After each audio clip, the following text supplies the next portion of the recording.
Officials in Wisconsin say the armed groups that had taken to Kenosha's streets earlier this week stayed away last night. There was a night of calm, peaceful protest, the first of its kind since the weekend police shooting of Jacob Blake.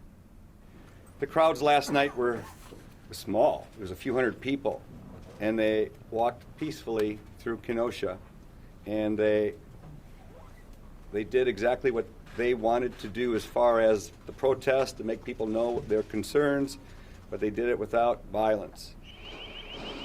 2 protesters were killed and another one was injured on Tuesday night after a shooting on the streets of Kenosha. 17-year-old Kyle Rittenhouse, he's from a nearby Illinois community, was arrested yesterday. He has now been charged with 6 criminal counts, including first-degree intentional homicide. The protesters have been calling for justice in Blake's shooting, which was caught on video Sunday night. The 29-year-old was shot by an officer 7 times in the back as he opened his car door.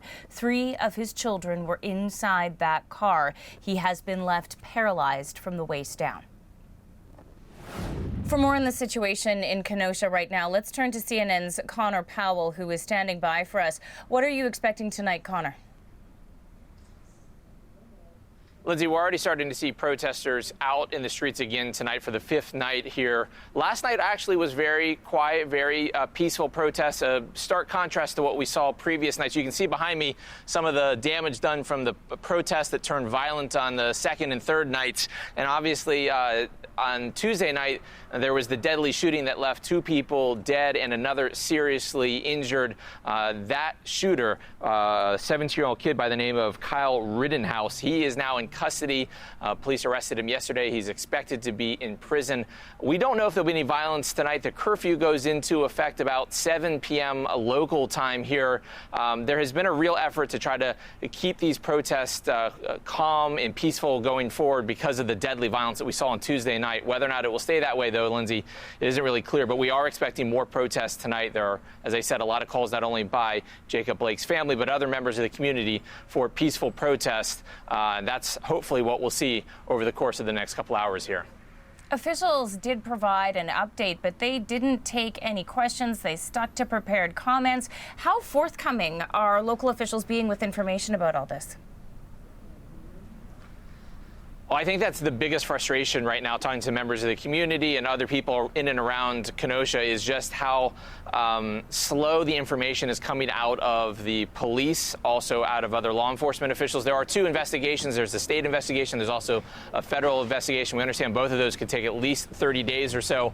But there's a lot of basic questions that we just don't have answers to. Did the police officers see a weapon? Did they think they saw a weapon in terms of that first initial contact with Jacob Blake on Sunday night? They've said that they recovered a weapon from the vehicle, but there isn't an indication that Jacob had that weapon in his hand or was reaching for it. So there's basic questions like that. And there's a lot of frustration about trying to figure out why exactly the police officer thought he would have to use deadly force in that situation, as opposed to just tackling Mr. Blake to the ground. These are answers that the community wants answered. And today, when they had this press conference, they spoke for about 10 minutes. They sort of congratulated themselves, so this is the local police department and city officials, about how well they're handling this. And then they got up and walked away, and that only added to the sense of frustration here. There's just not a lot of information coming from local community leaders. And I want to ask you about these armed vigilante groups that have been put under the spotlight after the shooting on Tuesday night. There is a video which allegedly shows police handing out water to them and telling them that they appreciate them. What can you tell us about all of that?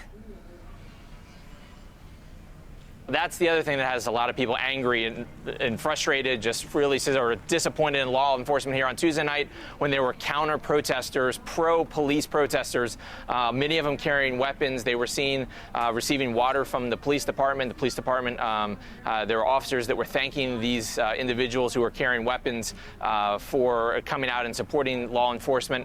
And ultimately, one of those individuals, a 17-year-old boy by the name of Kyle Rittenhouse, he is alleged to have been the shooter that killed 2 people, injured another.